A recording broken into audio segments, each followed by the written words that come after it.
पूर्ण परमात्मा ने नमः। जब जब भूल पड़े, इस पत्र में सार ज्ञान की एक झलक है सेवा में। पूज्य गुरुदेव स्वामी रामदेवानंद जी महाराज जी को दंडवत प्रणाम। गुरु जी के श्री चरणों में कोटि कोटि नमन। परमेश्वर कबीर जी के हीरे मोती लालो व सर्व संगत को दास का शुभ आशीर्वाद।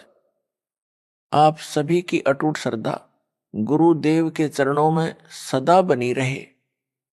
आप भक्ति दान सेवा करके आजीवन मर्यादा का पालन करते हुए इस महाकष्टदायक यानी दुखालय, दुखों के घर काल ब्रह्म यानी ज्योति निरंजन के लोक से निकलकर अपने पिता के घर सतलोक में चले जाओ। आपको एक पत्र भेज रहा हूं। यह गुरुदेव स्वामी रामदेवानंद जी के लगाए बाग के पेड़ पौधों में लगे कीड़ों से रक्षा करेगा। यह स्प्रे का काम करेगा। काल के दूतों से बचाव के लिए रक्षा कवच बनेगा। इसको पढ़कर भी जो काल के भेजे दूतों से किनारा नहीं करेगा, वह परमेश्वर कबीर जी का हंस नहीं है, वह काल की फरद में चढ़ा है। संत गरीबदास जी ने सब ओर से स्पष्ट कर रखा है। कहा है कि गरीब सटदल दोनों दिन का दिल में दोष ना धार। सतगुरु का कोई एक है काल का भरा संसार।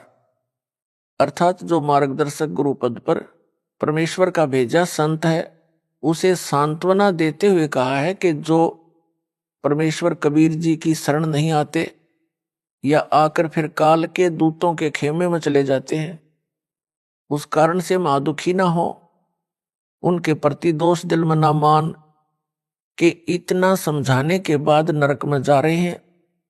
जो 60 दल यानी जो 6 पंथ हैं, उस समय तक अन्य पंथ नहीं चले थे।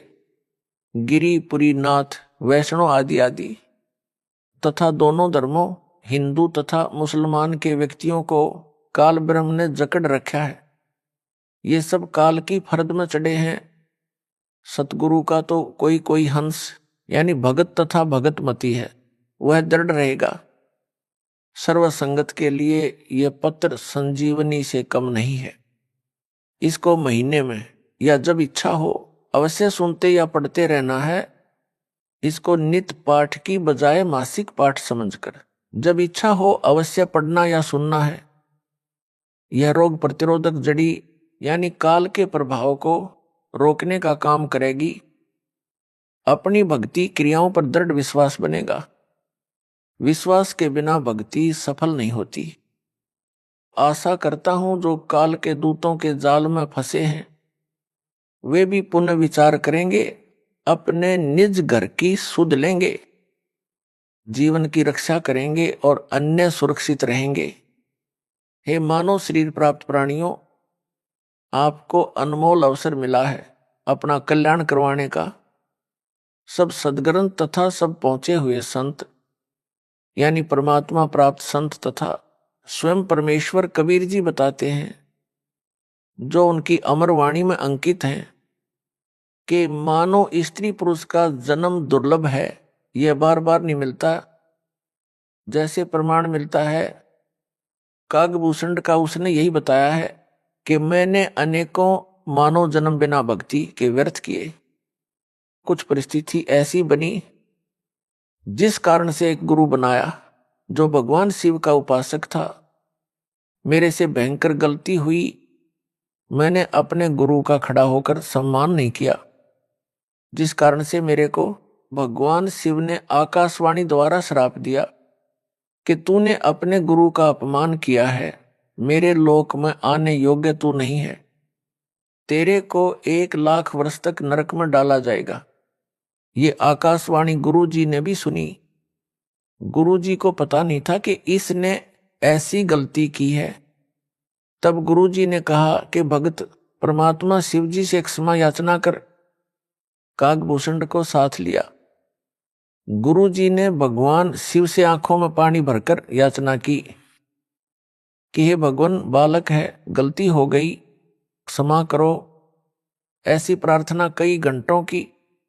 तब शिव ने कहा कि नरक में इसे जाना पड़ेगा, 1 लाख वर्ष तक इसको नरक में रहना भी पड़ेगा। परंतु इसके गुरु की प्रार्थना स्वीकार कर ली है। मैं अपने दिए श्राप को वापस नहीं ले सकता। मेरे आदेश से इसको यमदूत कोई कष्ट नहीं देंगे। ऐसा ही हुआ। 1,00,000 वर्ष नरक में रहकर उसे मानव जन्म मिला, क्योंकि उसको उसके गुरु ने दिल से नहीं उतारा था। कारण यह था कि कागभूषण ने गुरु से तथा प्रभु शिव से अपनी गलती की क्षमा याचना कर ली थी। कबीर जी ने कहा है कि कबीर हरि के रूठते गुरु की शरण जाए, कह कबीर गुरु रूठते हरि नहीं होत सहाय। यानी यदि राम रुष्ट हो जाए तो पूर्ण गुरु के पास जाए, वह सत साधना करवाकर कष्ट दूर करवा देता है। यदि गुरु रुष्ट हो गया तो परमात्मा सहायक नहीं होगा। कागभूषण को उस मानव जन्म में भी भक्ति की तड़प थी।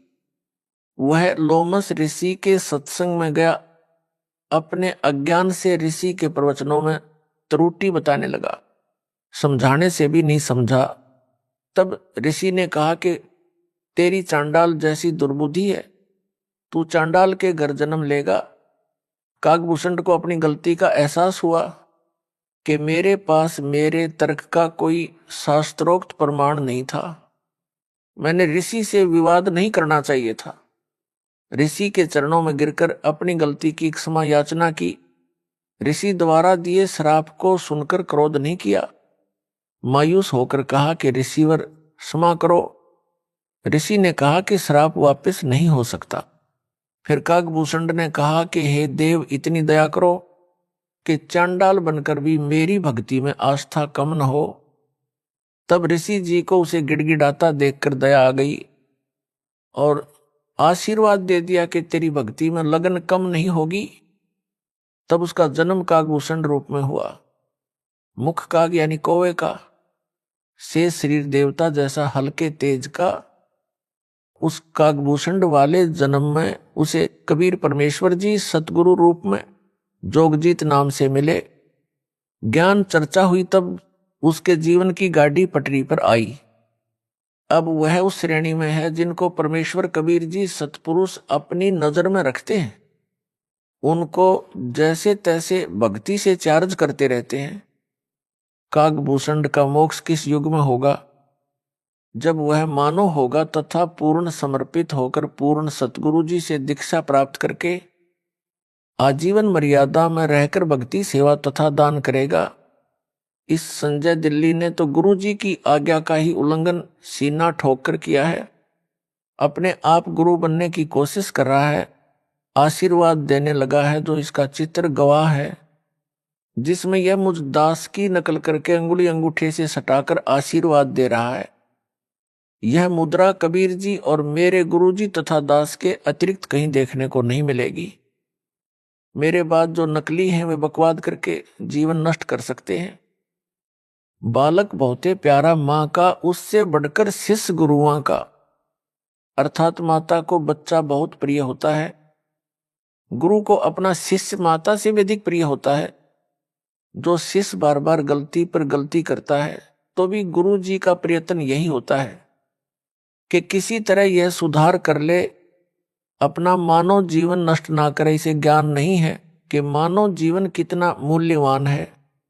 मेरे को ज्ञान है, ये बालक है। जब बालक बार बार समझाने से भी नहीं मानता तो गुरु जी के पास एक ही विकल्प बचता है कि उस गंदे सेब को सेबों के ढेर से निकालकर कूड़े में फेंक दे। फिर उसे सूअर खाते हैं। दास का इस पत्र को लिखने का भी यही उद्देश्य है कि संजय दिल्ली अपना जीवन नष्ट ना करे, अब भी गलती की क्षमा याचना करके नाम शुद्ध करवाकर अपने मानव जीवन को धन्य बनाए, नरक में ना जाए। दास गुरु है, गुरु का कर्तव्य बनता है कि शिष्य को हर संभव कोशिश करके नरक जाने से बचाए। यदि किसी का बेटा बेटी बालक चला जा रहा है, सामने गहरा गड्ढा है, माता पिता की दृष्टि पड़ जाए तो वे दौड़कर उसे बचाने की भरसक कोशिश करते हैं। बच्चा माता पिता को अपनी ओर आता देखकर विचार करता है कि ये मेरे को खेलने से रोकने के लिए मुझे पकड़ने को आ रहे हैं। वह और तेज चल पड़ता है।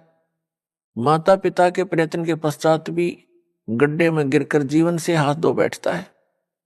माता पिता के पास रोने पीटने के अतिरिक्त कुछ शेष नहीं रहता। दास बार बार पत्र लिखकर संजय दिल्ली व पवन जयपुर को पकड़ने की कोशिश कर रहा है, परंतु ये दोनों नरक वाले गड्ढे की ओर दौड़ रहे हैं। संजय को तो गुरु बनने की हवस लगी है। जो माँ बाप का कार्य है मानव समाज के साथ विश्वासघात है, गुरु जी के साथ विश्वासघात है। अब इसको मान बढ़ाई का रोग लग गया है। यह काल का दृढ़ जाल है। कबीर जी ने कहा है कि कबीर राज तजना सहज है, सहज त्रिया का नेह। मान बढ़ाई ईर्ष्या दुर्लभ तजना, ये अर्थात मनुष्य राज तथा पत्नी का मोह त्याग सकता है, परंतु मान बढ़ाई शिष्यों से चंवर करवाना, चरणों पर फूल चढ़वाना, गले में माला डलवाना तथा दंडवत करवाना, संत रूप में नकली शोभा पाना तथा ईर्ष्या मेरे विश्वास पात्र भक्तों व मेरे से ईर्ष्या करना आदि छोड़ना इसके लिए अब कठिन है। यदि यह सब छोड़कर अपना कल्याण करवा लेगा तो सचमुच महान है, विद्वान है। यदि क्षमा याचना नहीं करता है तो वास्तव में शैतान है। भोले भगत जो संजय दिल्ली से भ्रमित हैं, उनको भी इसी प्रकार विचार करना चाहिए जैसे उन भक्तों ने किया है जो इसके जाल से निकले हैं और वापस आकर नाम शुद्ध करवाकर अपना मानव जीवन नष्ट होने से बचा लिया है। दास ने पता करवाया कि जो भगत लौटे हैं उनसे पूछो कि कैसे समझ आई कि वह झूठा उपाखंडी है। उन्होंने बताया कि संजय दिल्ली कहता था कि मैं गुरु जी का सम्मान करता हूं। वो तो सही है, परंतु उनका भाई तथा कमेटी वाले गुरु जी से धोखा कर रहे हैं। जो दान का पैसा आता है उसे धर्म पर नहीं लगाते, अपनी जेब में भर रहे हैं। गुरु जी के लिए वकील नहीं कर रहे हैं। वे गुरु जी को बाहर नहीं आने देना चाहते। आप मेरा साथ दो, रुपए दो, मैं गुरु जी के लिए अच्छे वकील करूंगा, शीघ्र बाहर करवा दूंगा।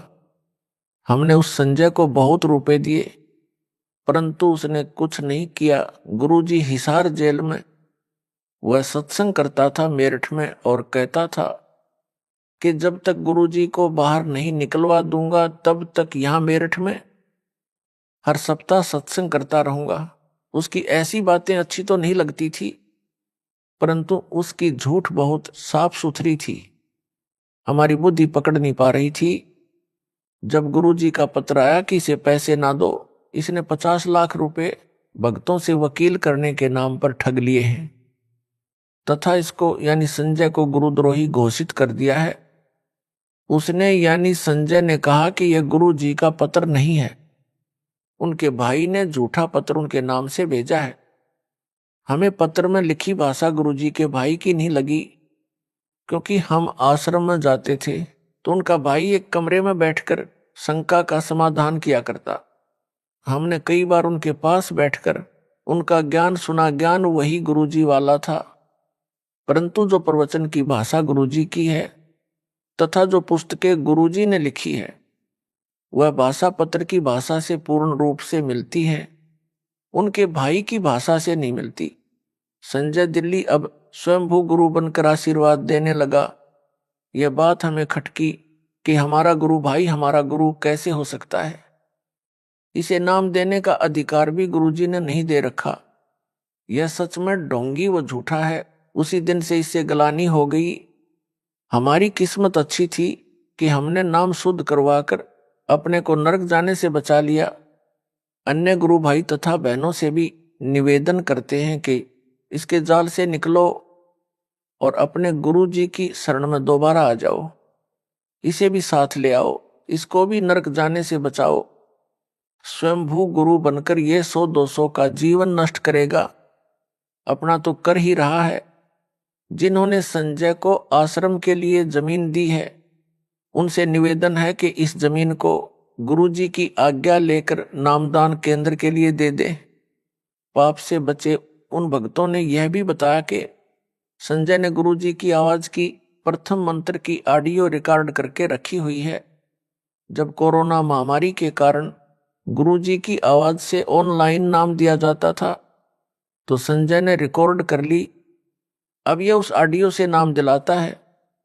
इसका उत्तर यह है कि संजय दिल्ली को नाम देने तथा दिलाने का आदेश दास ने दे ही नहीं रखा, इसलिए इसके द्वारा दिलाई दीक्षा कोई काम नहीं करेगी। यह भूत भगाने को अपनी शक्ति का चमत्कार बताकर मूर्ख बना रहा है। इसका खंडन आगे विस्तार पूर्वक किया है। नाम मेरी आवाज से दिलाता है, तो यह तो उनका गुरु भाई हुआ, फिर यह आशीर्वाद उनको किस लिए देता है? गुरु भाई आशीर्वाद देता है तो उसका बेड़ा गर्क होता है। उसने उनका नाम भी खराब कर दिया और अपना भी, इसीलिए तो इसको अज्ञानी कहा है। यदि ज्ञान होता तो यह बकवास ही नहीं करता। परमात्मा की आत्माओं के साथ इतना बड़ा धोखा नहीं करता, उनकी मर्यादा भंग नहीं करवाता। यह नकली गुरु नहीं बनता। यह कहता है कि कमेटी वाले सारा दान आप रख लेते हैं, धर्म नहीं लगाते। हे भगत जनों, यदि इस पापी की इस झूठ को सच्चा माने तो भी वे केवल धन हानि कर रहे हैं। धन तो परमात्मा और दे देगा, लेकिन यह संजय तो उनके मानव जीवन को ही नष्ट कर रहा है। गुरु से दूर करके काल के जाल में फंसा लिए, घर के छोड़ेगा ना घाट के। प्रमुख सेवादारों को उन भक्तों ने बताया जो संजय दिल्ली से भ्रमित हो गए थे और सच्चाई जानकर लौट आए हैं। नाम शुद्ध करवा लिया है। प्रमुख सेवादारों ने मुझ दास को बताया। वापस लौटे भक्तों द्वारा बताए गए कुछ पाखंड जो संजय दिल्ली करता है, वह भ्रम फैलाता है, उनका खंडन करता हूं, जो इस प्रकार है। संजय दिल्ली कहता है कि मेरे आश्रम में चाय नहीं बनेगी, आश्रम में दवाई नहीं रखी जाएगी, मेरे आशीर्वाद से वैसे ही रोग ठीक हो जाते हैं। उत्तरदास का जिसको दूध पीने को मिले चाहे कितनी बार पिए, दही खाने को मिले, हलवा व खीर प्रतिदिन खाने को मिले, उसे चाय की क्या आवश्यकता है? यह भक्तों के दान किए रुपयों से मौज मस्ती कर रहा है। रही बात दवाई आश्रम में ना रखने की, यह कुछ दिन का ड्रामा है। एक समय ऐसा आएगा यह स्वयं दवाइयां खाएगा। एक ऐसा ही पाखंडी था, वह भी सरेआम सत्संगों में प्रवचन करते समय दावा करता था कि मैं कभी रोगी नहीं होऊंगा। यदि मैं रोगी हो जाऊं और दवाई खाऊं तो मेरे मुंह में मूत देना। उस समय आयु 30-35 वर्ष की थी। कुछ दिन पश्चात उसको रोग घेरने लगे। उसका एक डॉक्टर शिष्टा गुप्त रूप से उससे इलाज करवाता रहा। आम संगत को पता नहीं चला, उसकी झूठ कामयाब रही। जब 60 वर्ष की आयु में प्रवेश किया तो और अधिक बीमार हो गया। फिर दवाई ने भी काम नहीं किया, भुगत कर मरा। इस प्रकार की बकवाद कुछ दिन ही चलती है। जब नकली गुरु मरा तब तक उन शिष्यों की तीसरी पीढ़ी तक उस काल के दूत के जाल में फंस चुकी थी। फिर परंपरा पड़ गई, मृत्यु के पश्चात उसकी यादगार बनाई गई। फिर उस समाध यानी यादगार की पूजा शुरू हो गई। सबको नरक के भागी बनाकर मरा। संजय दिल्ली ने कुछ संगत को कुछ दिन यह कहकर बरगलाया कि गुरुजी तो सही हैं, उनका भाई तथा कमेटी के सदस्य तथा उनके आसपास जो कि सेवा में रहते थे वे गलत हैं। वे दान का सारा पैसा अपनी जेब में रख लेते हैं। गुरुजी को जेल से बाहर नहीं निकलने देना चाहते। आप संगत वाले मेरा साथ दें, रुपये दो, मैं गुरुजी को बाहर लाऊंगा। इस प्रकार की बातों से बहुत सारे अनुयायी जो नए नए तथा कुछ पुराने भी उसके बहकावे में आ गए। मेरे द्वारा नियुक्त विश्वास पात्र भक्तों को दान देना भी बंद कर दिया।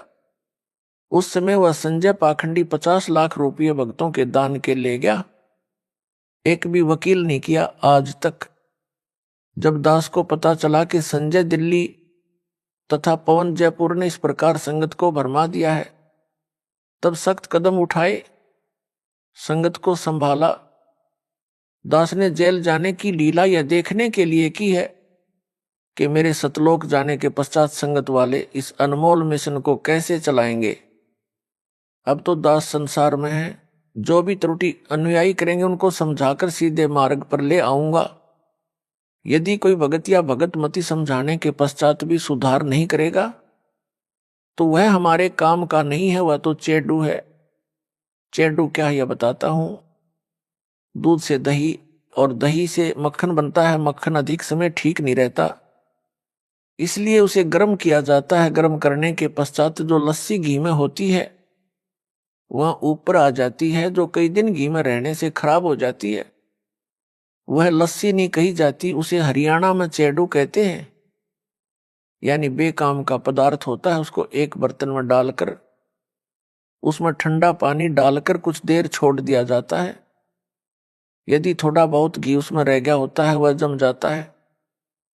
फिर उस जमे घी को भी निकाल लिया जाता है, क्योंकि उस घी बनाने वाली को पता होता है कि घी प्राप्त करने के लिए कितना संघर्ष करना पड़ता है। भैंस या गाय मोल लेनी, उसका चारा मोल लेना, या किसान है तो चारा घर का होता है, उसे बेचे तो धन मिलता है, वह भी घी बनाने के खर्च में ही गिना जाता है। फिर भैंस गाय की देखरेख, दूध निकालना, गर्म करना, दही बनाना, फिर मक्खन बनाना, तब मक्खन को गर्म करके शुद्ध घी तैयार किया जाता है। इसलिए घी बनाने वाली बहन, बेटी या माई घी का कण भी व्यर्थ नहीं जाने देना चाहती। उस चेडू के ठंडा होने पर जरा सा भी घी मिलता है तो उसे भी निकाल कर रख लेती है। उसको शुद्ध घी इतना प्रिय होता, घी का एक कण भी नहीं छोड़ती। फिर उस चेडू फुई को फेंक देती है। इसी प्रकार दास ने सन 1994 से 2014 तक तथा वर्तमान तक सत्संग की वीडियो, यानी नूरी शरीर से ज्ञान समझाकर सत्संग पर सत्संग सुनाकर सर्व सदग्रंथों को वीडियो के माध्यम से सबको दिखाकर संगत रूपी मक्खन निकाला है। अब उस मक्खन को ताया गर्म किया है। इसमें जो चेडू होगा वो ऊपर आ जाएगा। वह चेडू तो ऊपर आ चुका है। दास का यह पत्र रूपी ठंडा पानी है। यदि कोई कण यानी अच्छी आत्मा उस चेडू में होगी उसे निकाल लूंगा, क्योंकि दास को शुद्ध घी यानी भगत आत्माएं जान से भी प्यारी हैं। उनके लिए भटक रहा हूं, दूसरी बार बिना दोष के जेल में हूं, परंतु आशा करता हूं कि एक दिन सत्य की जीत होगी। परमेश्वर कबीर जी से कुछ नहीं छिपा है। मुझे चाहे कितना कष्ट मिले, परमात्मा की आत्माएं काल के जाल से निकले, अपना कल्याण करवाकर अपने निज घर सतलोक में चली जाएं। दास आपको मासुखी देखना चाहता है, मुझे अपने कष्ट की कोई परवाह नहीं है, परंतु जो मन में बांस उपजा है इससे डर लग रहा है। गरीबदास जी ने कहा है कि संगत माही कुसंगत उपजा, जैसे वन में बांस। आप घिस घिस आग लगाया करें वनखंड का भी नाश, अर्थात जैसे वन में अन्य फलदार व कीमती लकड़ी वाले पेड़ों के साथ साथ बांस भी उग जाता है।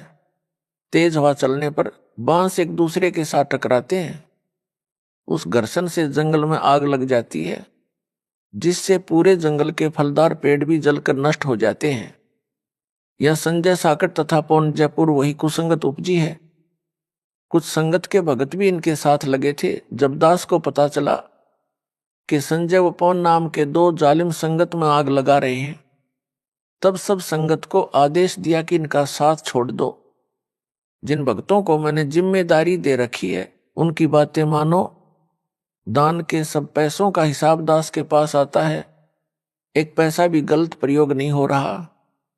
कमेटी वालों ने सब हिसाब बनाकर संगत के पुराने भक्तों को दिखाया।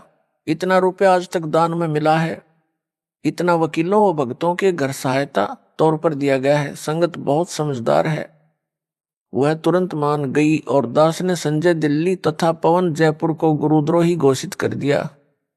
फिर तो सब संगत उनसे किनारा कर गई।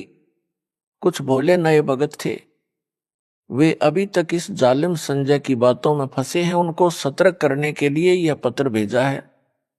आशा करता हूं कि बुद्धिमान भगत भगतमती इस पत्र को पढ़कर इसकी असलियत से परिचित होकर इससे दूर हो जाएंगे, नाम शुद्ध करवाकर अपना मानव जीवन धन्य बनाएंगे। संजय साकट दिल्ली के खेमे को छोड़कर आए भक्तों ने जो और जानकारी दी थी उसका खंडन आगे और करता हूं।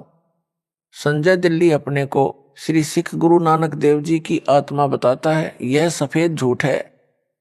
यदि वह श्री नानक जी वाली आत्मा है तो इससे सिद्ध हुआ कि श्री नानक जी का मोक्ष नहीं हुआ है। वह जन्म मरण के चक्कर में पड़ी है, जो वर्तमान में संजय रूप में जन्मी है।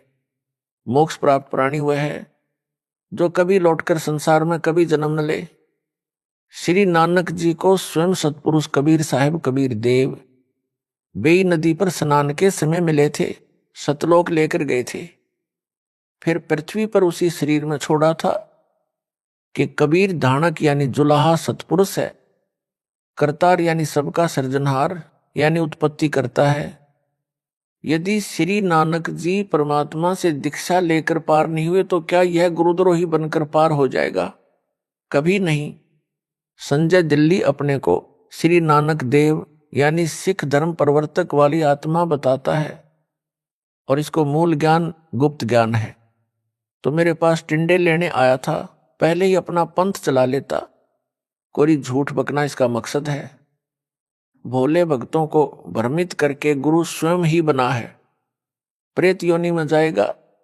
जो परमात्मा कबीर जी ने अध्यात्म ज्ञान श्री नानक जी को बताया था वह सिखों के गुरु ग्रंथ साहिब में अंकित है। वही ज्ञान दास बता रहा है। श्री नानक वाली आत्मा इससे भिन्न ज्ञान कौन सा बताएगी? इससे भिन्न जो भी ज्ञान है वह अज्ञान है। काल के दूत की पहचान। जिस समय जोगजीत रूप में आए परमेश्वर कबीर जी से काल ज्योति निरंजन ने विवाद किया था, तब काल ने कहा था कि आप एक सच्चा कबीर पंथ चलाओगे, उससे पहले मैं 12 पंथ चलाऊंगा, 12 अपने यानी काल दूत भेजूंगा, जो सत्संग में तो तेरी वाणी यानी साखियों शब्दों चौपाइयों आदि बोलेंगे, परंतु उनका अर्थ गलत बनाकर सारी जनता को गुमराह करेंगे।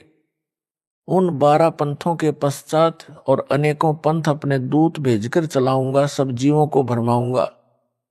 उन काल के चलाए पंथों के गुरुजन वर्तमान तक कबीर जी की वाणियों का गलत अर्थ करके जनता को भ्रमित कर रहे हैं। संजय दिल्ली भी यही कर रहा है। सत्संग व वाणी तो मेरे सत्संगों की चलाता है, ऑडियो व वीडियो दोनों स्वरूप यानी फोटो भी मेरा वो कबीर परमेश्वर का रखता है, परंतु अपने अज्ञान से मेरे तत्व ज्ञान को अज्ञान बनाकर भ्रमित करता है। सफाई देता है कि यदि मैं काल का दूत होता, जैसा रामपाल ने मुझे काल का दूत बताया है, तो क्या मैं उनके सत्संग की वाणी सुनता या आश्रम में वाणी चलाता? संजय दिल्ली जिस प्रकार मेरे द्वारा बताए तत्व ज्ञान का अनर्थ करके बताता है, सामान्य भोला भगत भ्रमित हो जाता है। उदाहरण यह कहता है कि पेड़ की जड़ को रामपाल ने पूर्ण ब्रह्म बताया है। जड़ पूर्ण ब्रह्म नहीं हो सकती, उसे पोषक तत्व मिट्टी से मिलता है। पूर्ण ब्रह्म को किसी के सहारे की आवश्यकता नहीं है, जड़ को मिट्टी का सहारा लेना पड़ता है।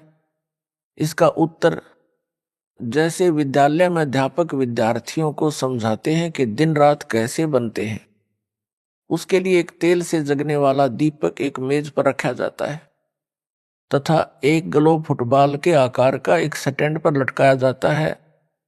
अध्यापक कहता है कि बच्चों, दीपक को सूर्य मानो, ग्लोब को पृथ्वी मानो। पृथ्वी घूमती है, तब जो भाग सूर्य के सामने आता जाता है वहां दिन होता है, जो भाग सूर्य के सामने नहीं होता वहां रात होती है। इस संजय जैसा मूर्ख विद्यार्थी तर्क दे कि दीपक सूरज नहीं हो सकता। दीपक को जगने के लिए तेल का सहारा लेना पड़ा, माचिस का सहारा लेना पड़ता है। सूर्य को किसी के सहारे की आवश्यकता नहीं। क्या वह विद्यार्थी बुद्धिमान हो सकता है?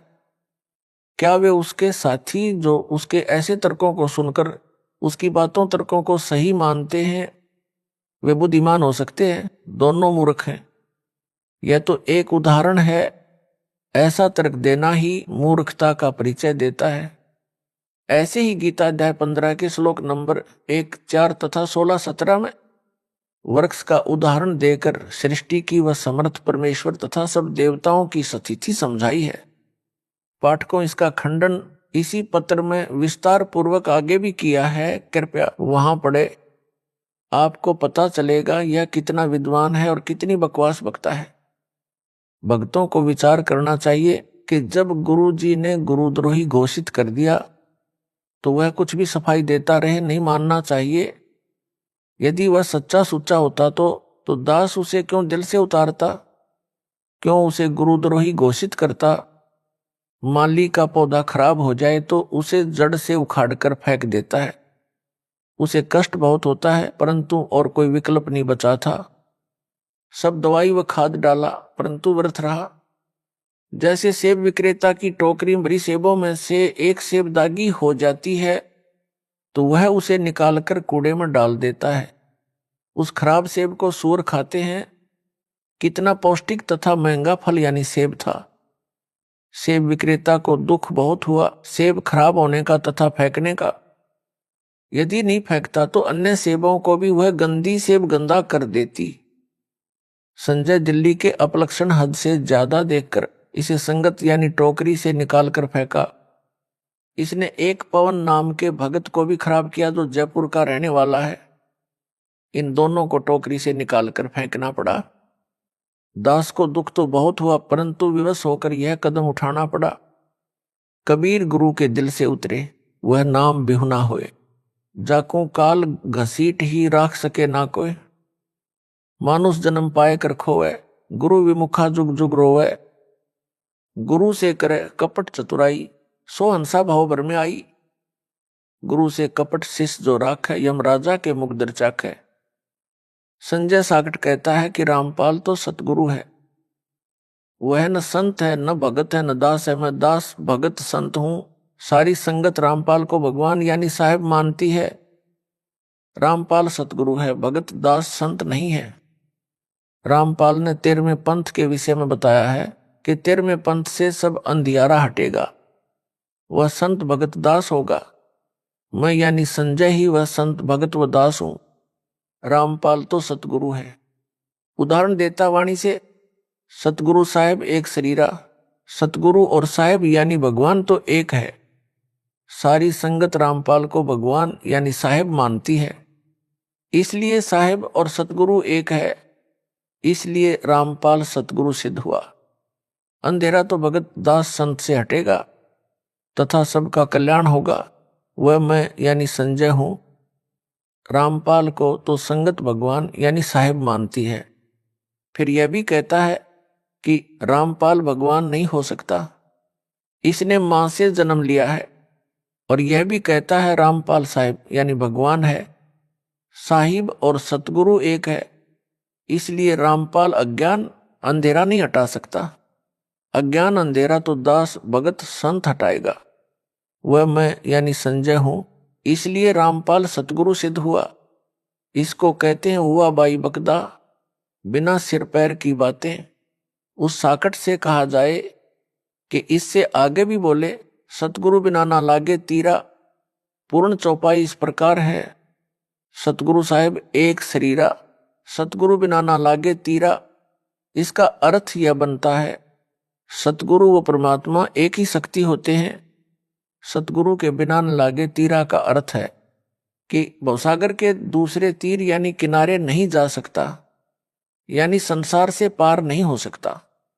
यदि वह मुझ दास को सतगुरु बताता है तो वाणी ही स्पष्ट कर रही है कि जीव का मोक्ष भी सतगुरु यानी रामपाल के बिना नहीं हो सकता।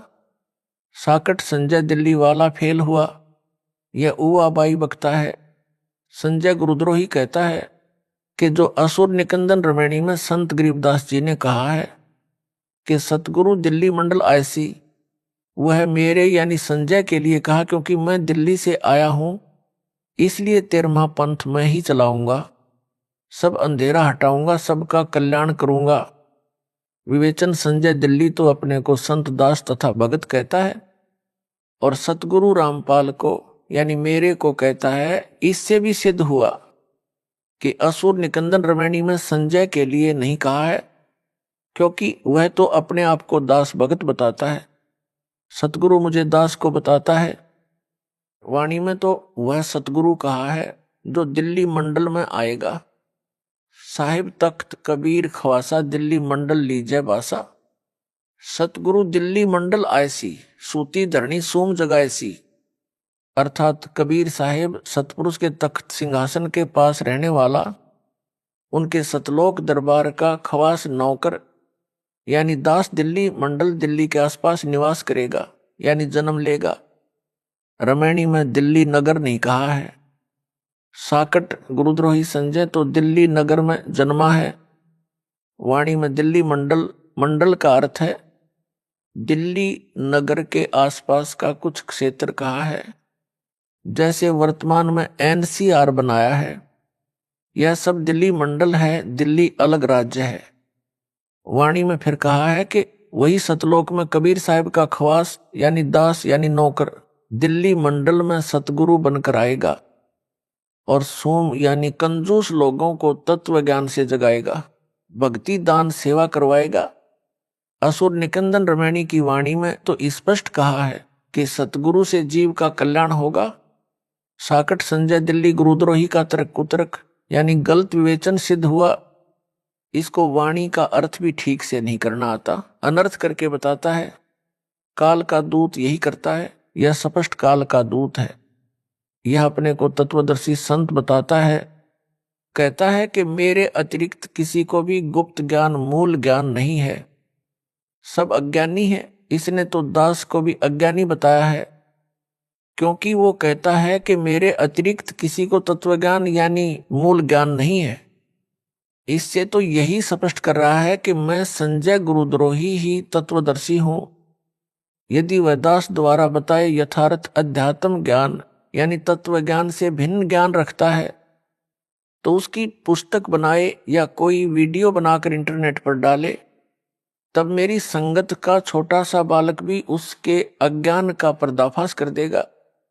यह संजय दिल्ली गुरुद्रोही प्रथम नाम मंत्र वही जाप करने को देता है या मेरी आवाज से प्रथम मंत्र दीक्षा दिलाता है जो दास ने इसको दीक्षा में दिए थे, तथा जो भी सतनाम यानी 2 अक्षर का इसको दिया है, इसको ना सार नाम दिया है ना सार शब्द प्राप्त करवाया है। अब यह गुरुद्रोही इन दोनों नामों प्रथम मंत्र तथा सतनाम से भी खाली हो गया है।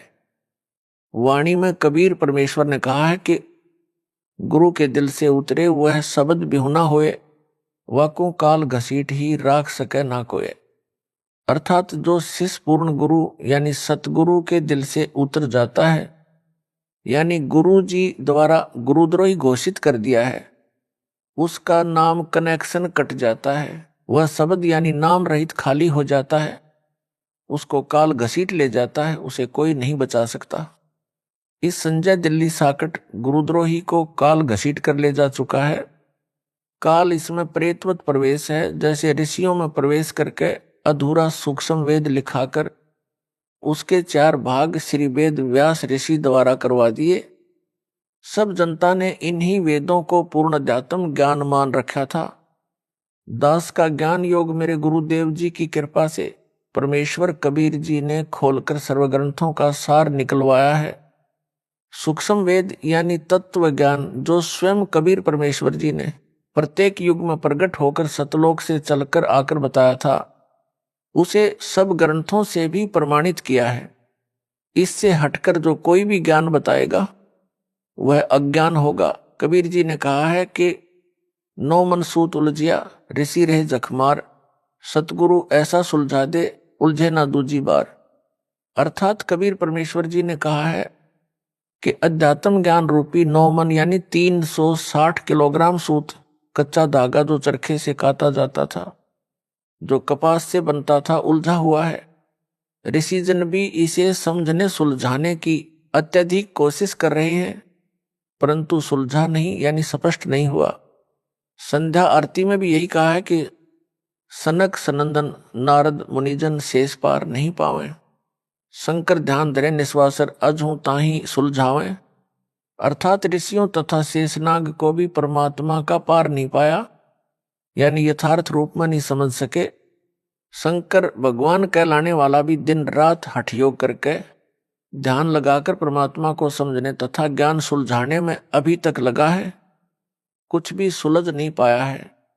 सतगुरु ऐसा स्पष्ट कर देगा यानी सुलझा देगा, जो फिर उस युग में दोबारा किसी के उलझाने से यानी अज्ञान बनाने से नहीं उलझेगा।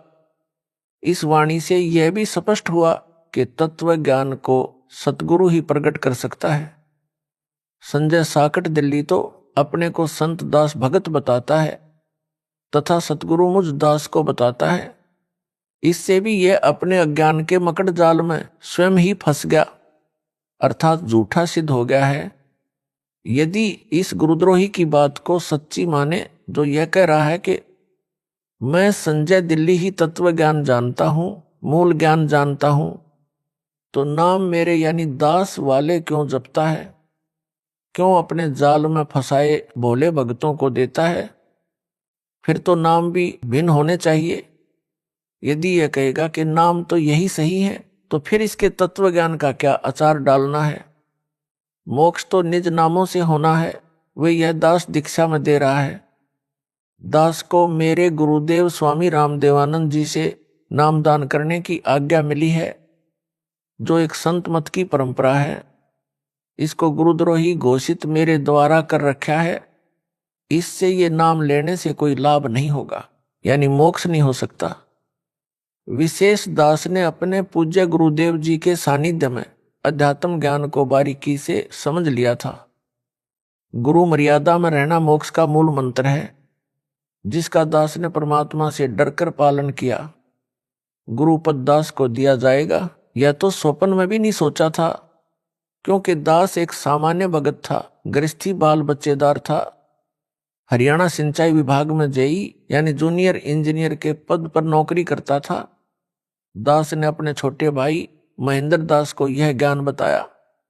एकदम नया तथा पहले वाले से बिल्कुल विपरीत होने के कारण पहले तो कोई रुचि नहीं दिखाई, परंतु बड़ा भाई होने के कारण ज्ञान सुनने से इनकार नहीं कर सका, मन मारकर सुनता रहा। फिर परमेश्वर कबीर जी की कृपा से, गुरुदेव जी के आशीर्वाद से दास का प्रयत्न सफल हुआ और मान गया। गुरु जी यानी स्वामी रामदेवानंद जी से दीक्षा उसे दिलाई। फिर तो उसने अपने अनेकों साथियों को भी ज्ञान समझाया, उनको गुरुदेव जी यानी स्वामी रामदेवानंद जी से नाम दिलाया। यह दास भी अपने संपर्क वालों को ज्ञान समझाकर गुरु जी से दीक्षा दिलाता था। ऐसा शुभ कर्म वर्षों चलता रहा। दास ने 17 फरवरी 1988 को पूज्य गुरुदेव जी से दीक्षा ली थी। सन 1994 तक सबको गुरुदेव जी से दीक्षा दिलाया करता।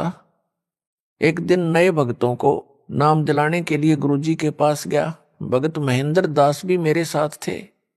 समागम चल रहा था। गुरुजी के आसपास बहुत सारे भगत बैठे थे। गुरुजी उनमें से किसी की फरियाद सुन रहे थे। हम सब भक्तों के पीछे बैठ गए। एक सेवादार के माध्यम से पहले की तरह नए भक्तों को नाम दिलाने का निवेदन किया।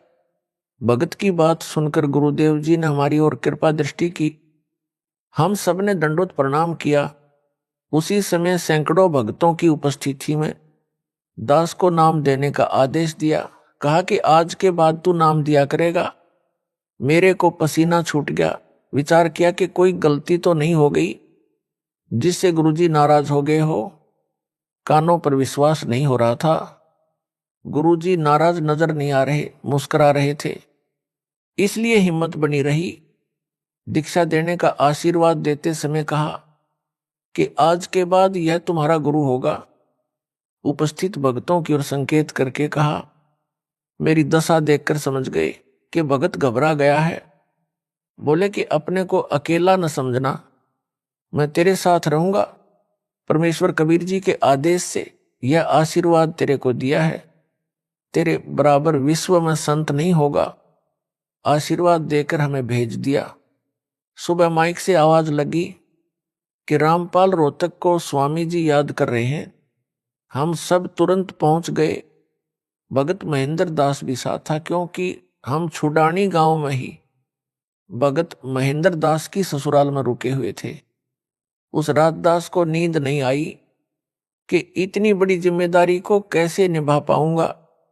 गुरुदेव तो जानी जान थे, उनको पता था कि भगत की हालत खराब हो गई है। जाते ही फिर कहा कि अपने को अकेला मत समझ, परम शक्ति तेरे साथ है, मैं भी तेरे साथ हूं। तेरे समान विश्व में संत नहीं होगा। और कहा कि इन सबको नाम दे जो नए भगत दीक्षार्थ आए थे। अपने सामने दीक्षा दिलाई। स्वामी जी ने सर्वसंगत को बोल दिया। कि आज के बाद मैं किसी का गुरु नहीं रहूंगा, रामपाल से दीक्षा ले लो। कारण यह था कि मेरे दादा गुरुजी ने उनको सारनाम देने का आदेश नहीं दे रखा था, क्योंकि प्रारंभ से परंपरा चली आई थी दास को ही सारनाम दिया जाना था, क्योंकि उत्तराधिकारी को ही सारनाम दिया जाता था। स्वामी जी ने मेरे अतिरिक्त किसी को सारनाम नहीं दिया था। मेरे को आगे सारनाम देने का परमेश्वर कबीर जी का आदेश स्वामी जी को मिलने के बाद ही दिया था। कहा था कि पूरी परीक्षा करके ही सारनाम अनुयायियों को देना, तेरे को परमात्मा कबीर जी का भी संकेत आएगा, तब तक सारनाम ना देना। यह सब निर्देश बाद में दास को अकेले को तलवंडी बाई जिला फिरोजपुर पंजाब में आश्रम में दिया था। जब दास अकेला ही उनसे मिलने पहुंचा था, स्वामी रामदेवानंद जी गुरु महाराज जी का वचन फला है जो आज आपके सामने है। विश्व में ज्ञान छा गया है। जो स्वयंभू गुरु बने हैं उनको अध्यात्म का खा का भी ज्ञान नहीं। कितना भार सिर पर लिए हैं। यह संपूर्ण अध्यात्म ज्ञान का टोटा है। जो नकली गुरुओं का जीवन नष्ट करता है, उसके चेलों चेलियों का भी तर्क गुरु के अनुयायियों की जिम्मेदारी गुरु पर होती है, गुरु के सिर पर भार होता है। जब कबीर परमेश्वर जी ने देखा था कि 64 लाख अनुयायी पटरी से उतर गए थे, गुरु की आज्ञा को भी अनदेखा करने लगे थे, वे सारनाम योग्य नहीं थे, तो अपने सिर से भार उतारने के लिए लीला की थी। काशी नगर की प्रसिद्ध गणिका को हाथी पर बैठाकर बोतल में गंगाजल भरकर लोग उसे शराब मान रहे थे, पीने लगे। शराबी जैसी हरकत करते हुए गणिका के गले में बांह डालकर मुख्य बाजार में घूमने लगे थे। यह दृश्य देखकर 64 लाख गुरु विमुख हो गए थे, गुरुद्रोही नहीं हुए थे। उन सब का भार परमात्मा ने अपने सिर से उतारा। संत गरीबदास जी ने कहा है कि गरीब भड़वा भड़वा सब कहें, कोई ना जाने खोज, दास गरीब कबीर करम बांटत सिर का बोझ। अर्थात काशी के लोग तो निंदा करने लगे, कह रहे थे कि यह तो भड़वा यानी बेशरम हो गया, सरेआम बुरे कर्म करने लगा है। सब शिष्यों ने वह साधना त्याग दी, पहले वाली करने लगे जैसे राबी ने त्यागी थी। कबीर जी भारमुक्त हुए। इसी प्रकार पूज्य गुरुदेव स्वामी जी ने यह कहकर सिर का भार उतार दिया कि आज के बाद मैं किसी का गुरु नहीं रहूंगा। पहले वाले भी रामपाल से नाम ले लो, परंतु दुर्भाग्य है उन पहले वालों का अधिकतर ने दास से दीक्षा नहीं ली। जो नए थे हमने नाम गुरुजी से दिलाया था, उन्होंने दास से दीक्षा ली। परमेश्वर कबीर जी ने अपने परम शिष्य गरीबदास जी को काल के साथ आंख में चोली खेलने की भविष्य की सब रणनीति बता दी थी। संत गरीबदास जी ने अपने एक शिष्य शीतलदास को सारनाम जाप को दिया था। उसे समझा दिया था कि केवल परम शिष्य को सारनाम देना है, वह केवल अपने उत्तराधिकारी को सारनाम देते रहेंगे। अगला निर्देश मेरा यानी कबीर जी का आएगा, उसके बाद संगत को देना प्रारंभ करना है। उसी आदेश के अनुसार यह सारनाम गुप्त रखा था। 1 मार्च सन 1997 को दास को परमेश्वर कबीर जी मिले। सारनाम देने का सही समय बताकर सारनाम देने का आदेश दे गए। दास से पहले मेरी गुरु प्रणाली के संतों को छोड़कर किसी कबीर पंथी या गरीबदास पंथी को सारनाम तो दूर है, सतनाम का भी ज्ञान नहीं था। सार शब्द तो अभी तक रहस्य में रखा है। सारनाम भी लंबी परीक्षा के बाद दिया जाता है। जो काल के दूत होते हैं वे पहचाने जाते हैं। जैसे यह संजय सारनाम मिलने से पहले ही पिछन गया कि यह काल का दूत है। गुरु बनना खाला जी का घर नहीं है। गुरु जी के आदेश के पश्चात नाम देने से तथा सारनाम देने से शिष्यों का भार नहीं रहता। जो केवल सतनाम या प्रथम नाम के पश्चात मृत्यु को प्राप्त हो जाते हैं, गुरुद्रोही नहीं होते हैं, तो उनको वर्तमान में तुरंत मानव जन्म मिलेगा, पूरी दीक्षा मिलेगी, वे मोक्ष प्राप्त करेंगे। 1000 वर्ष तक यह वीडियो से दीक्षा दी जाती रहेगी। अब किसी का भार दास पर नहीं रहेगा। जो स्वामी जी के शिष्य थे वे भक्ति से चार्ज किए गए थे। प्रथम मंत्री अधिकतर को दिया करते थे, किसी किसी को सतनाम देते थे। दास को प्रथम व द्वितीय नाम एक साथ दिया था, सारनाम एक हफ्ता बाद दिया था।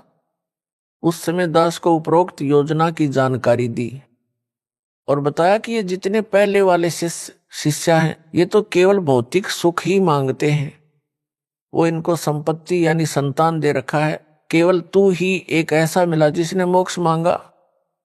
दास ने कहा कि दीन दयाल, भौतिक सुख यानी संतान नौकरी आपने पहले ही दे रखा था, आपके ज्ञान के पश्चात इसकी इच्छा भी नहीं रहती, इसलिए एक मोक्ष की ही भीख दास आपसे मांगता है। गुरु जी मुस्कुराए और आशीर्वाद दिया। यह परमेश्वर कबीर जी की प्रीप्लान पूर्व निर्धारित योजना थी। समझा है तो सिर धर पाऊं, बहुर नहीं रे ऐसा दाव। 17 फरवरी 1970 से 17 मई 1995 तक 18 वर्ष नौकरी करके त्याग पत्र देकर सतगुरु जी के आदेश का पालन करने के लिए छोटी सी नौकरी त्याग दी, जो एकमात्र निर्वाह का साधन था। 2 बच्चों लड़के तथा लड़की का विवाह सन 1994 में किया था। 2 बच्चे, एक लड़की एक लड़का छोटे थे, पढ़ रहे थे। राम हवाले छोड़कर सतगुरु जी के चरणों में समर्पित हो गया, मुड़कर घर नहीं गया। परमेश्वर के हंसों तथा हंसनियों यानी भक्तों भगतमतियों को सच्चे परमात्मा का सच्चा ज्ञान देकर सच्ची भक्ति बताई। सतगुरु जी के आशीर्वाद से दास का त्याग रंग लाया।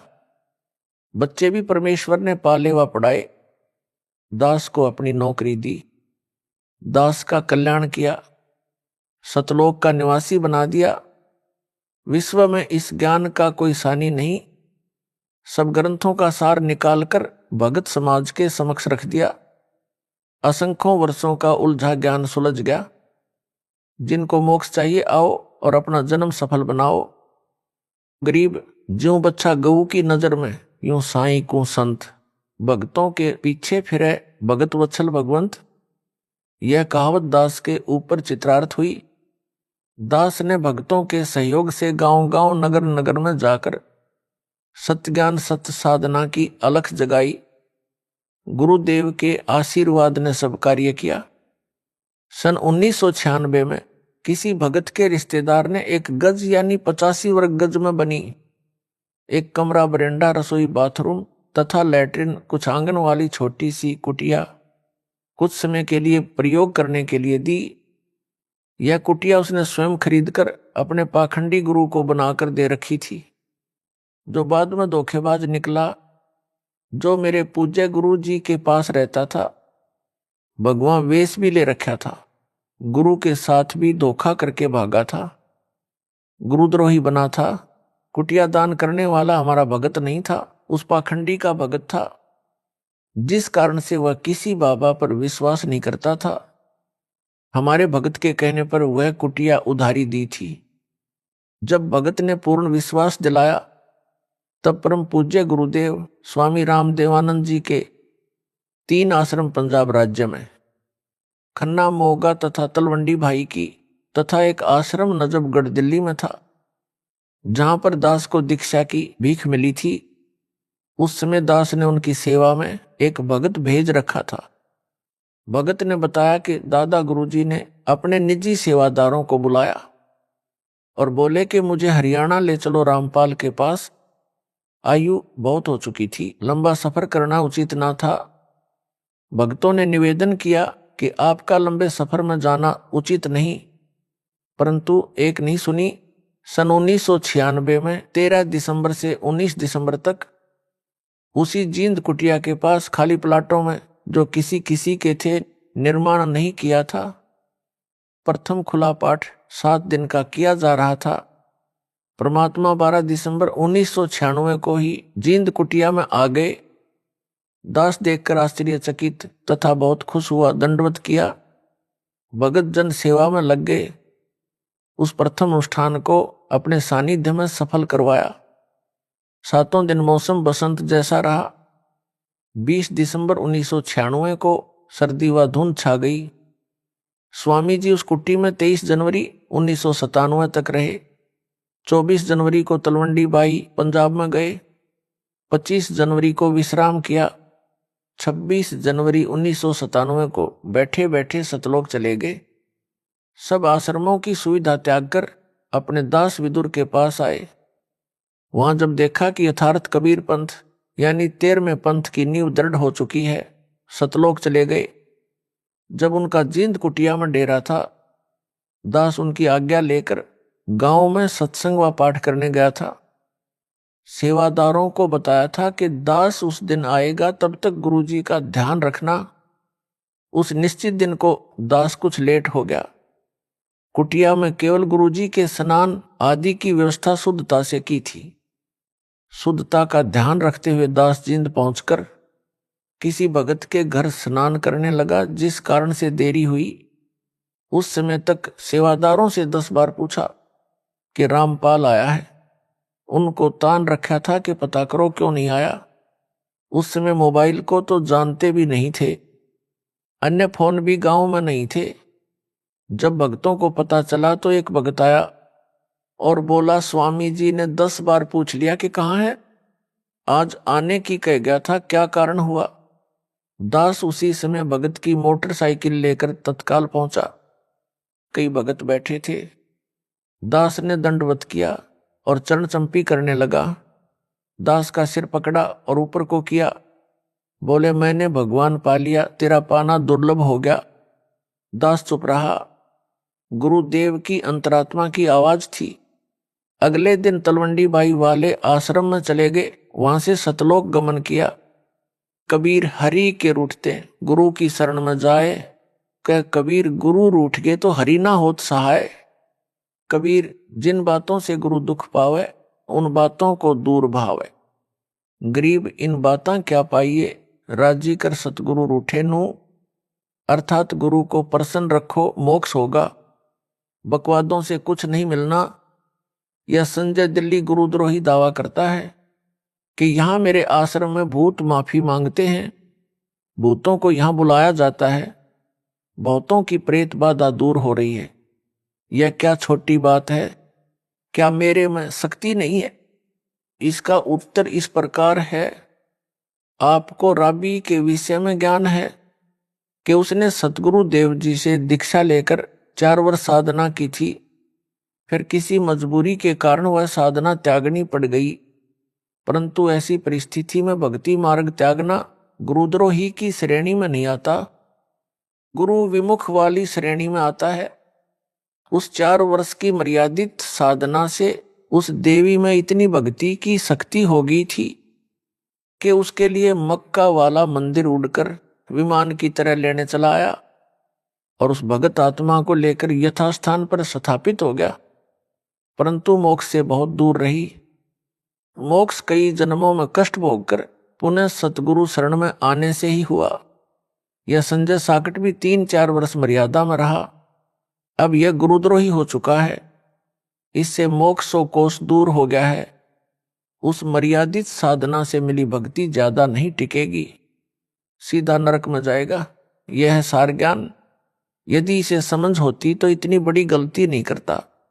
अब नाम देने का अधिकार इसको यानी संजय दिल्ली को दास ने यानी इसके भूतपूर्व गुरु ने नहीं दे रखा। वह सार नाम इसको प्राप्त नहीं। दावा करता है भूत निकालने का, भूतों को बुलाने का। भूत प्रेत निकालने व डालने वाले तो इस जैसे भारत में लाखों अड्डे हैं। इसने उस गांव को भूतगाह यानी प्रेतों का स्थान बना दिया। जैसे राजस्थान प्रांत में गांव मेहंदीपुर में बालाजी भूतगाह बना है, वहां केवल भूतों को निकालने डालने का काम है। अनगिनत जनता वहां जाती है। किसी का मोक्ष नहीं होना, क्योंकि मोक्ष तो सतगुरु से दीक्षा लेकर आजीवन मर्यादा में रहकर भक्ति सेवा दान करके प्राप्त होता है। गुरु भी पूर्ण हो। मेहंदीपुर में बालाजी का धाम कैसे बना? मेहंदीपुर राजस्थान प्रांत में एक सच्चा सुच्चा इंसान था। आयु लगभग 30 वर्ष हो चुकी थी।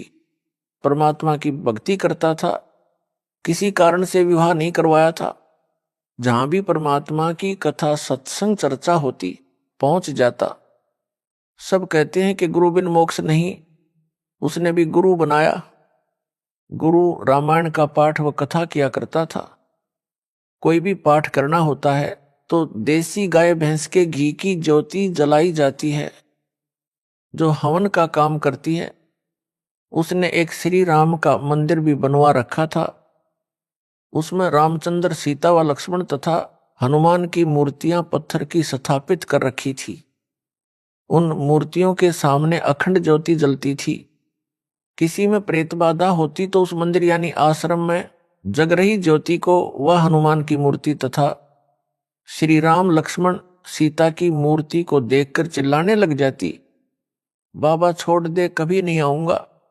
कुछ देर में वह प्रेत बाधा वाला व्यक्ति स्त्री या पुरुष शांत हो जाता। यह सब मेहंदीपुर वाला भगत भी देखता था। वह भी जो कोई प्रेत बाधा वाला उसके संपर्क में आता उसे गुरु धाम में ले जाता और भूत निकलवाता। एक बार गुरुजी बीमार पड़ गए, इलाज के लिए दूर शहर में चले गए। वहां लगभग 6 महीने रहना पड़ा। उसकी मौत हो गई। मेहंदीपुर वाला भगत अपने घर पर केवल हनुमान जी की पत्थर की मूर्ति को, जो उसे बारिश के मौसम में एक ऊंचे स्थान पर मिट्टी कटकर बह जाने पर दिखाई दी थी, वहां मिली थी, जो बहुत अच्छी यानी साफ नहीं बनी थी, परंतु लगती थी कि हनुमान जी की है। उसे हनुमान जी की कृपा से मिली मानकर उठा लाया। उस मूर्ति को एक स्थान पर स्थापित करके अखंड ज्योति लगाता था। 3 समय हनुमान का पाठ करता था जो गुरु ने बता रखा था। अब जो प्रेत बाधा वाले गुरु के पास जाते थे या नए जो मेहंदीपुर वाले के पास जाते थे, जिनको वह गुरु के पास ले जाया करता उसके पास आए, उनको भगत ने बताया कि गुरु जी तो इलाज के लिए बाहर गए हैं, पता नहीं कब स्वस्थ होकर आएंगे। इतने में वे सब उसके घर पर हनुमान जी की मूर्ति के सामने जग रही ज्योति के सामने चिल्लाने लगे। उसी प्रकार कहने लगे कि छोड़ दे बाबा, कभी नहीं आऊंगा या आऊंगी। 6 महीनों में उस भगत के आसपास प्रसिद्धि हो गई। जो गुरु के पास जाते या नए सब मेहंदीपुर जाने लगे, प्रेत बाधा ठीक होने लगी। उस भोले भगत को भ्रम हो गया कि तेरे में भी गुरु जैसी शक्ति आ गई है। वह महंत बन गया। उस भगत में प्रेत प्रवेश हुआ। नई नई प्रेरणा करने लगा। सत पकवानी बनानी चाहिए, 7 प्रकार की मिठाई मंगानी चाहिए, अधिक ज्योति जलानी चाहिए, आदि आदि। उस भगत ने 7 प्रकार का भोजन, हलवा, खीर, पूरी, कचौड़ी, पकौड़ी आदि आदि बनवानी शुरू कर दी। 7 प्रकार की मिठाई मंगवानी शुरू कर दी। प्रेत के सताए धनी व्यक्तियों ने उसमें खूब धन लुटाया। उस भगत ने एक हनुमान मंदिर बनाया जो वर्तमान में बहुत बड़ा बनाया गया है। भूत क्या करते हैं? भूत अन्य के शरीर में प्रवेश करके मिठाई व खाने का आनंद लेते हैं। उनका सूक्ष्म शरीर होता है। जो मानव शरीर प्राप्त है उनका जीव भी मूल रूप में सूक्ष्म शरीर में रहता है।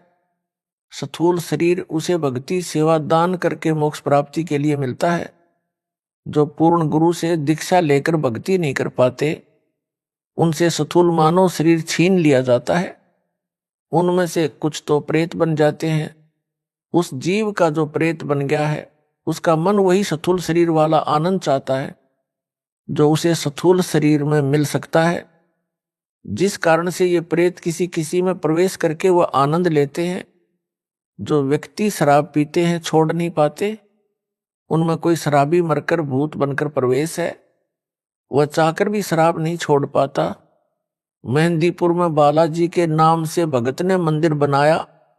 मिठाई, मेवा, काजू, बादाम, किशमिश, मनुखा, दाख आदि का भोग लगाने लगा। यह प्रेत प्रेरणा से किया। जो प्रेत बाधा वाला मेहंदीपुर जाने लगा उसका भूत तुरंत निकल जाता और उस गांव यानी मेहंदीपुर के व्यक्ति जो शाम को आरती में आते हैं उनमें प्रवेश कर जाता है और वहां परमानेंट डेरा बना लेता है। प्रतिदिन भिन्न भिन्न प्रकार की मिठाई खाता है। इस प्रकार मेहंदीपुर बालाजी का धाम भूतगा बन गया, यानी भूतों की छावनी बन गया।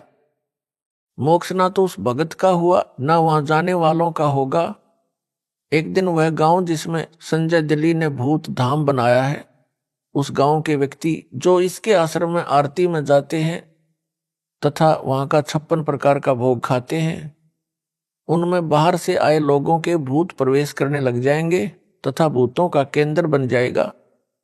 प्रेत यानी भूत पहले मानव ही थे, उनका स्वभाव दिमाग उसी तरह काम करता है।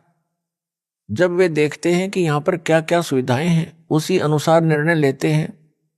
जो प्रेत बाधा वाला स्त्री पुरुष उस संजय दिल्ली वाले के आश्रम में आता है, प्रेत देखता है कि वहां प्रतिदिन हलवा खीर खाने को मिलते हैं, 56 प्रकार के भोग भी हैं। वे उस व्यक्ति से निकलकर वहीं डेरा जमा लेते हैं। जो वहां आरती में या वैसे आश्रम में आएंगे, उनमें प्रवेश कर जाएंगे। आरती में आने वाले कभी आश्रम नहीं आना चाहेंगे, तो भी उनके अंदर प्रवेश प्रेत अंदर प्रेरणा करके लाएंगे। आने वालों की संख्या भी काल प्रेरणा से प्रेत बढ़ाएंगे। इस प्रकार यह आश्रम मानव पतन का केंद्र बन जाएगा। मेरे यानी रामपाल दास के आश्रम में केवल समागम में ही हलवा खीर बनाई जाती है, बाद में सामान्य भोजन बनता है। उसी से परमात्मा का भोग प्रसाद निकाला जाता है। प्रेत देख लेते हैं कि यहां पर बाद में कुछ नहीं मिलना, वे प्रेत बाधा वाले से निकलकर भाग जाते हैं, क्योंकि यहां उनकी पिटाई परमात्मा करते हैं। प्रेत बहुत चतुर हो जाते हैं। संजय जैसे पाखंडी के पास जाकर जानबूझकर दिखावा करते हैं, छोड़ दो कभी नहीं आऊंगा, बस शांत हो जाते हैं। उस प्रबंधक को भ्रम हो जाता है कि मेरी शक्ति से प्रेत नाक रगड़ रहे हैं, प्रेत बाधा ठीक हो रही है। विचार करें, संजय दिल्ली को भी अन्य भक्तों व भगतमतियों वाले मंत्र जाप को दिए, जो प्रथम व द्वितीय नाम में दिए जाते हैं। इसमें अलग से शक्ति कहां से आ गई? इस आश्रम से पहले इसने कितने भूत निकाले थे, कितनों को लाभ दिया था, पूछो पाखंडी से। अब काल इसको नचा रहा है, जीवों को इसके जाल में फंसा रहा है। इसका तथा इसके सहयोगियों व प्रसाद खाने वालों को अपने चक्रव्यूह में फंसा रहा है। यह है सार ज्ञान, जो समझ सके तो समझ लो। हरियाणा के भगत ने बताया कि मेरे 2 चाचा छोटी आयु में मरकर प्रेत बने थे। वे मेरे भाई की पत्नी में प्रवेश करके बताते थे कि घर में झगड़ा हम करवाते हैं, शराब पीने की प्रेरणा हम करते हैं, शहर में मिठाई खाने हम ले जाते हैं। फिर उसने दास से दीक्षा ली, तब उनका पीछा छोड़ा। मोक्ष ना संजय दिल्ली गुरुद्रोही का होगा, ना उसके संपर्क में आने वाले भक्तों व भगतमतियों का होगा। सब भूत बनेंगे, नरक में गिरेंगे। एक बड़ा अधिकारी था, वह राम व हनुमान का परम भगत था। मेहंदीपुर बालाजी की वर्तमान में बड़ी ख्याति है। उसने बताया कि मेरे घर में बहुत सुख था, परंतु हनुमान जी का परम भगत होने के कारण एक बार प्रबल प्रेरणा बनी कि मेहंदीपुर धाम में मत्था टेक कर आए। अपनी गाड़ी ली, पूरा परिवार बैठाया और पहुंच गया। उस धाम को देखकर बहुत खुशी हुई। वहां अनेकों चमत्कार देखे। कोई व्यक्ति जिसमें प्रेत प्रवेश था, बहुत बड़ा पत्थर उठाए खड़ा था। किसी को 3-4 सेवादार पकड़ रहे थे, उन सबको दूर पटक देता था, आदि आदि। घर पर आने के पश्चात मेरी पत्नी भी वही लीला करने लगी। चारपाई उठाकर फेंक दी। गेहूं का 50 किलोग्राम का कट्टा रखा था, उसे उठाकर खड़ी हो गई। वह 20 किलो वजन नहीं उठा सकती थी। अड़ोसी पड़ोसी बुलाए। एक ने बताया कि जो बालाजी जाता है उसमें हनुमान प्रवेश कर जाता है। एक बोला कि हनुमान नहीं, भूत प्रवेश कर जाता है। वह प्रवेश करके आ तो जाता है, परंतु यहां उसका मन नहीं लगता, जिस कारण से उत्पात मचाता है। किसी भूत निकालने वाले के पास ले जाना पड़ेगा। एक व्यक्ति हमारे को भूत निकालने वाले के पास ले गया। हमने सब कहानी बताई, उसने ज्योति जगाई। उसी समय मेरी पत्नी सिर घुमाने लगी। छोड़ दे बाबा, कभी नहीं आऊंगा, चिल्लाने लगी। शांत हो गई। वह बोला कि पक्का इलाज कर दिया, अब नहीं आएगा। हम घर आ गए। फिर उत्पात मचाने लगी। मैं अकेला ही अपनी पत्नी को लेकर उसी के पास गया। वहां जाकर भूत बोला कि मैं बालाजी का भगत हूं, तू क्या करेगा? भूत निकालने वाले की ओर संकेत कर रहा था। वह स्याना यानी भूत निकालने वाला बोला कि इसे मेहंदीपुर लेकर चलना होगा या वहीं निकलेगा। 2 दिन बाद उस स्याने को साथ लेकर मैं अपनी पत्नी को लेकर मेहंदीपुर गया। वहां जाते ही मेरी पत्नी सिर घुमाने लगी। कुछ देर में ठीक हो गई। मैं उस स्याने से बोला कि शीघ्र चलो। वह बोला कि कुछ रुपये चढ़ा दो, कुछ प्रसाद ले लो। मैंने जो उसने कहा वो किया और फुल स्पीड से गाड़ी चलाकर वहां से निकले। घर तक सब ठीक रहा। शाम को फिर वही लीला शुरू हुई। मेरी तो जान निकल गई कि यह क्या समस्या गले डाल ली मेहंदीपुर जाकर। उसके पश्चात जिसने जहां स्याना बताया गए 1-2 दिन ठीक ठाक रहता, फिर वही समस्या। कहीं कहीं हफ्ता ठीक निकल जाता। मेरी पत्नी में पहले 1 भूत था, फिर 3 आगे, उसमें 2 और प्रवेश वहीं से करके आगे। भूतों ने बताया कि उस गांव के जितने व्यक्ति उस मंदिर में प्रसाद लेने आते हैं सब में प्रेत प्रवेश है। हमारे को स्थान नहीं मिला, इसलिए इसमें प्रवेश करके आना पड़ा। आप पैसे वाले दिखाई देते थे। सोचा था कि यहां कुछ तो अच्छा खाने को मिलेगा। मेहंदीपुर में हाउसफुल है, एक एक में कई भूत प्रवेश हैं। एक दिन संत रामपाल जी का भगत मिला। उसने करौंथा आश्रम चलने को कहा। हमने मना कर दिया। पूछा क्या खर्च लगेगा। उसने कहा कि खर्चा कुछ नहीं लगेगा, परमात्मा की भक्ति करनी पड़ेगी, नाम लेना पड़ेगा। कई दिन तक वह हमारे घर आता रहा, तब हम माने। वह अपनी गाड़ी में बैठाकर करौंथा आश्रम में ले गया। वहां जाकर वह प्रेत बाधा समाप्त हुई। अब ज्ञान हो गया कि आम के आम गुठलियों के दाम यहीं पर हैं। मोक्ष भी होगा, 3 ताप भी कटेंगे। कबीर एक साधे सब सदे, सब साधे सब जाए, माली सींचे मूल को, फूले फले घाए। अर्थात जैसे माली यानी बागबानी का विशेषज्ञ पौधे के मूल त्वच की सिंचाई करता है, एक जड़ की सिंचाई करने से सब सद है, तनाडार शाखाएं विकसित होती हैं, पौधा पेड़ बनकर फूल व फलों से लदपद हो जाता है, घने सारे फल खाने को मिलते हैं। यदि अज्ञानी व्यक्ति पौधे की शाखाओं को जमीन में गाड़कर, ज्ञानी व्यक्ति ने पौधे की जड़ को गाड़ा होता है, उन सबको साधे यानी सिंचाई करे तो सब नष्ट हो जाएगा। इसी प्रकार एक मुझ दास से दीक्षा लेकर 3 ताप का कष्ट भी समाप्त होगा। यानी प्रेत बाधा, पितृ बाधा जो 3 ताप में से एक हैं, तथा मर्यादा में रहकर भक्ति, दान व सेवा करने से सतलोक अमरधाम भी प्राप्त होगा, यानी पूर्ण मोक्ष भी होगा। अपराधी के अपराध करने में संयोगी भी पाप के भागी होते हैं। संजय दिल्ली ने अपने गुरु दास की निंदा की। मेरे भोले भक्तों को भ्रमित करके मेरे से दूर किया, गुरुद्रोही बन गया। यह इसका पहला अपराध है। इससे बड़ा अपराध भक्ति मार्ग में नहीं है। आप तो नरक जाएगा ही। अनेकों भक्तों के भी नाम खंडित करवा दिए, जो काल ज्योति निरंजन के जाल में फिर फंस गए। जो वापस आ जाएंगे, नाम शुद्ध करवा लेंगे, वे तो बच जाएंगे। अन्य जो इसको दान देकर इसके पाप में सहयोग कर रहे हैं, वे भी इसी के समान परमात्मा कबीर जी के अपराधी हैं। जिन्होंने इस गुरुद्रोही संजय दिल्ली को भूतों का धाम बनाने के लिए जमीन दान की है, वे इसी के समान परमात्मा कबीर जी के दोषी हैं। भगत चाहे प्रथम नाम प्राप्त है, चाहे सतनाम प्राप्त है, उसको सर्वप्रथम नियम बताए जाते हैं। लिखित में प्रिंटेड कॉपी नियमों की तथा भक्ति बोध दी जाती है, जिनमें यह भी बताया गया है कि कबीर गुरु बिन माला फेरते, गुरु बिन देते दान, गुरु बिन दोनों निष्फल हैं, चाहे पूछो वेद पुराण। अर्थात गुरु धारण किए बिना नाम जाप व दान करना व्यर्थ है। कबीर गुरु बिन दान पुण्य जो करही, मिथ्या हुए कब हूं न फल ही। गुरु बिन प्रेत जन्म सब पावे, वर्ष सहंस गर्भ सो रहावे। गुरु के मिले कट्टे दुख पापा, जन्म जन्म के मिटे संतापा। गुरु बिन होम यानी ज्योति यज्ञ नहीं कीजिए, गुरु की आज्ञा माही रहीजे। गुरु को तजय भजय जो आना, ता पशुआ का फोकट ज्ञाना।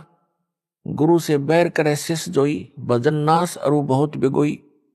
गुरु के चरण सदा चित दीजय, जीवन जन्म सफल कर लीजय। गुरु से कपट शिष जो राखे, यमराजा के मुगदर चख है। कबीर जानबूझ साची तजय करे झूठ से ने, ताकि संगत है प्रभु स्वपन में भी ना दे। संत गरीबदास जी की वाणी भी स्पष्ट करती है, गरीब गुरुद्रोही की पैड़ पर जय पग आवे वीर, 84 निश्चय पढ़े सतगुरु कहें कबीर। उपरोक्त वाणियों का अनुवाद स्पष्ट है कि पूर्ण गुरु जी को दान न करके अन्य को दान करता है वह व्यर्थ है। परंतु गुरु जी ने जिस शिष्य को दान इकट्ठा करने को कहा, यानी कोई ज्योति के रूप में, कोई पाठ के रूप में दान करते हैं, तो उनके नाम लिखे जाते हैं तथा रुपये भी लिखने वाला अपने पास रख लेता है, बाद में गुरु जी को पूरा हिसाब देता है। इस प्रकार का दान गुरु को किया ही दान माना जाता है। इस वाणी में इस प्रकार के दान को व्यर्थ नहीं बताया है। जो गुरुद्रोही घोषित है उसको किया दान, तथा अन्य किसी बाबा साधु को किया दान व्यर्थ कहा है, वह कभी नहीं फलेगा। जो गुरु धारण नहीं करते या गुरु से विमुख हो जाते हैं, गुरुद्रोही हो जाते हैं, वे सब प्रेत का जन्म प्राप्त करते हैं। संजय गिल्ली गुरुद्रोही घोषित है। जो इसके सहयोगी हैं वे गुरु विमुखी माने जाएंगे, वे भी प्रेत जन्म प्राप्त करेंगे। तो उस गांव में जिसमें संजय दिल्ली साकट ने पाखंड फैला रखा है, जो उसके आश्रम में आरती करके प्रसाद लेते हैं, वे भी प्रेत जन्म प्राप्त करेंगे। यह परमात्मा कबीर जी का बताया तथा बनाया विधान है जो अटल है। प्रेत की आयु लंबी होती है, हजारों वर्षों तक प्रेत बना रहता है। किसी औरत के गर्भ में प्रवेश रहना पड़ता है। प्रेत का स्त्री से जन्म नहीं होता, परंतु गर्भ में कष्ट बहुत होता है। उस गर्भ के कष्ट को वह पाप आत्मा झेलता है। एक माई जींद जिले हरियाणा की बताती थी कि मेरे पेट में बच्चा है, घूमता महसूस होता है, डॉक्टर से जांच भी करवा ली, कुछ नहीं मिला। उस माई की आयु लगभग 62 वर्ष थी। प्रेत को इस प्रकार के महाकष्ट भी झेलने पड़ते हैं। प्रेत योनि महाकष्टदायक होती है। यदि पूर्ण गुरु मिल जाए और शिष्य या शिष्या आजीवन मर्यादा पालन करते हुए भक्ति सेवा दान करे, तो इस प्रकार की सत्य साधना से इस प्रकार के युगों युगों के दुख यानी संकट व संताप महादुख समाप्त हो जाएंगे। गुरु जी से ही होम ज्योति यज्ञ करवाना लाभदायक है। गुरु जी की बजाय अन्य से ज्योति यानी हवन व अन्य धर्म यज्ञ, ध्यान यज्ञ, प्रणाम यज्ञ व ज्ञान यज्ञ आदि करवाना व्यर्थ है। गुरु जी के आदेश का पालन शिष्य व शिष्या को करना चाहिए। गुरु को तजय यानी छोड़कर अन्य में आस्था रखे यानी बजाय उस पशु जैसे शिष्य को फोकट ज्ञान है, उसे कुछ भी ज्ञान नहीं है, वह तो डांगर है। जो शिष्य शिष्या गुरु जी के साथ शत्रुता यानी दुश्मनी करता या करती है, जैसे संजय दिल्ली कर रहा है, उसकी भक्ति नष्ट हो जाती है तथा अन्य बहुत अत्यधिक हानि होती है। भगत व भगत मती को चाहिए कि गुरु जी के चरणों में सदा समर्पित रहे। जैसे पतिव्रता अपने पति के अतिरिक्त किसी अन्य पुरुष में पति वाला भाव कभी नहीं देखती, चाहे कोई देवता क्यों न हो, मानो तो दूर की कौड़ी है। इस प्रकार जिन भक्तों भगत मतियों ने दास को तजकर संजय दिल्ली गुरुद्रोही में आस्था बना ली है, वे पथ भ्रष्ट हो चुके हैं। उनको पुनः विचार करना होगा। अपने गुरु जी के चरणों में चित्त फिर से रखकर अपना जीवन यानी मानव जन्म सफल करना होगा। इसी में उन सब की भलाई है। सत साहिब।